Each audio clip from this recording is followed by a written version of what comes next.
تكونوا أول كافر به ولا تشتروا بآياتي ثمنا قليلا وإياي فاتقون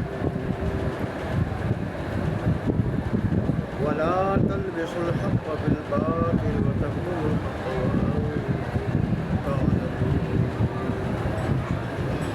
صدق الله مولانا العظيم وصدق رسوله النبي الكريم ونحن على ذلك لمن الشاهدين والشاكرين والحمد لله رب العالمين.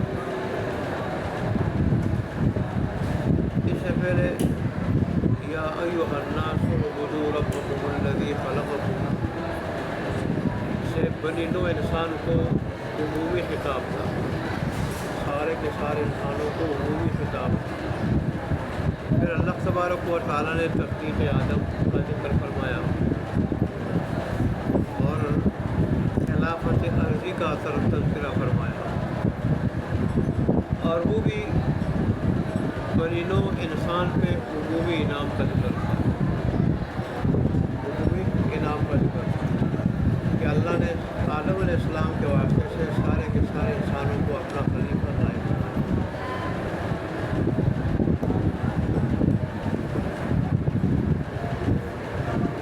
آج کی آیات میں اللہ تبارک و تعالیٰ نے بنی اسرائیل پہ جو پہلے تو اللہ نے آج کی آیات میں خاص خطاب فرمایا. وہ خاص خطاب کس کو ہے؟ بنی اسرائیل کو. بنی اسرائیل کو خصوصی خطاب ہے. پہلے خطابات بھی عمومی تھے، انعامات کا ذکر بھی عمومی تھا، سارے کے سارے انسانوں پہ اللہ نے جو انعامات دیے تھے ان کا ذکر. لیکن آج کی آیات میں اللہ نے جہاں خطاب خصوصی فرمایا ہے وہاں انعامات بھی خصوصی انعامات کا ذکر ہے جو بنی اسرائیل پہ کیے. اللہ نے ان آیات میں بنی اسرائیل پہ جو خصوصی نعمتیں نازل فرمائی اور نعمتیں انہیں عطا فرمائی، ان نعمتوں کا اجمالاً ذکر فرمایا. بلکہ آج کے رکوع میں تو اجمالاً ہے اور اگلے رکوع میں پھر تفصیلاً ذکر آ جائے، ان نعمتوں کا تفصیلاً ذکر آ جائے. آج کی جو آیت جو میں نے آج درس میں پڑھی ہے ان میں اللہ تبارک و تعالیٰ کی اجمالاً ذکر کیا. صرف یہ کہ میری نعمتیں یاد کرو جو میں نے تمہارے اوپر کی وہ یاد کرو. اور اللہ تبارک و تعالیٰ نے بنی اسرائیل میں جو معجزات ظاہر کیے تھے ان کا بھی تذکرہ کیا. اور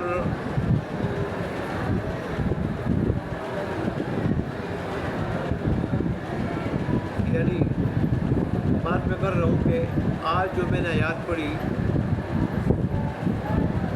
تاکہ عمومی صاف جیسا خلاصہ میں بیان کروں اس میں یہ ساری آیات آ جائیں، ساری آیات کا خلاصہ جو میں کہنا چاہتا ہوں. آج جو میں نے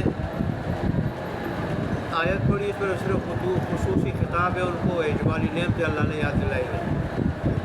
اور ساتھ اللہ تبارک و تعالیٰ نے قرآن پہ ایمان لانے کی دعوت دی ہے.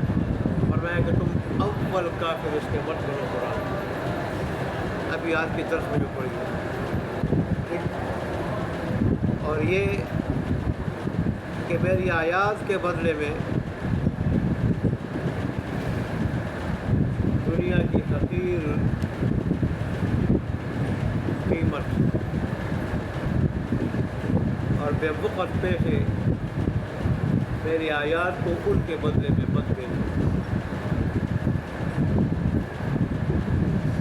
اور خاص مجھ سے ڈرو.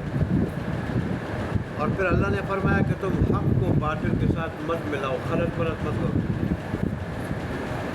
حق باطل کو خلط ملط مت کرو، التباس مت کرو کہ حق باطل کا پتہ نہ چلے، گول مول مت کرو. حق کو بتا دو یہ حق ہے، واضح بتا دو. جھوٹ کو اور باطل کو بتاؤ یہ باطل ہے، یہ غلط ہے، یہ صحیح ہے، یہ ٹھیک ہے، یہ غلط ہے، یہ بالکل واضح تو ٹھوک بتاؤ، گول مول مت کرو بات. اور فرمایا کہ حق کو مت چھپاؤ. تمہارے سامنے جو دین حق آیا ہے، دین اسلام قرآن آیا ہے، اس کو مت چھپاؤ.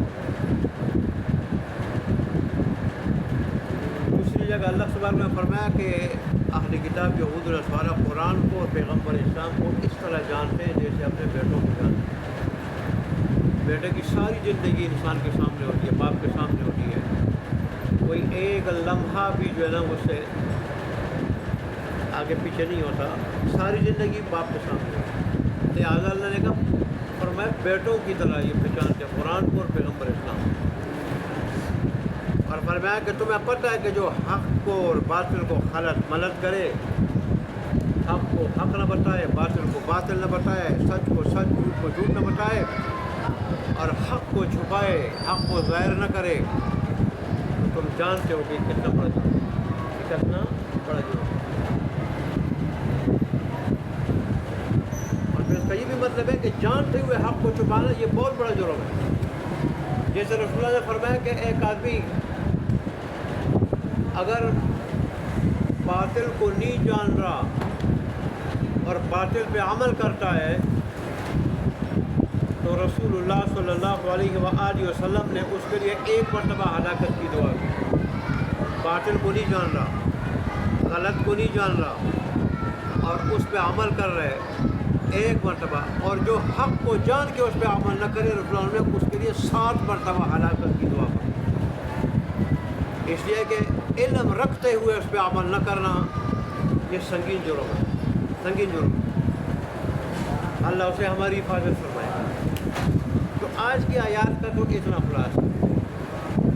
اللہ کی نعمتوں کا اجمالاً ذکر، قرآن پہ ایمان لانے کی دعوت، اور جھوٹ اور سچ کو نہ ملانے، ٹھیک، اور حق کو نہ چھپانے کا.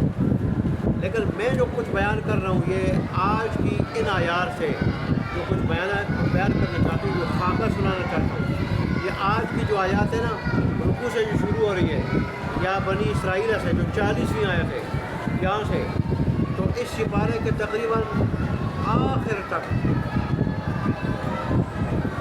تک یعنی آخری جو 2 صفحے نا اس سے پہلے صفحے تک، آخری 2 صفحوں سے پہلے صفحے تک، وَإِذِ ابْتَلَىٰ إِبْرَاهِيمَ رَبُّهُ بِكَلِمَاتٍ فَأَتَمَّهُنَّ. وہاں تک اللہ نے جو کچھ ذکر کیا ہے یہ میں اس کا خلاصہ ذکر کروں.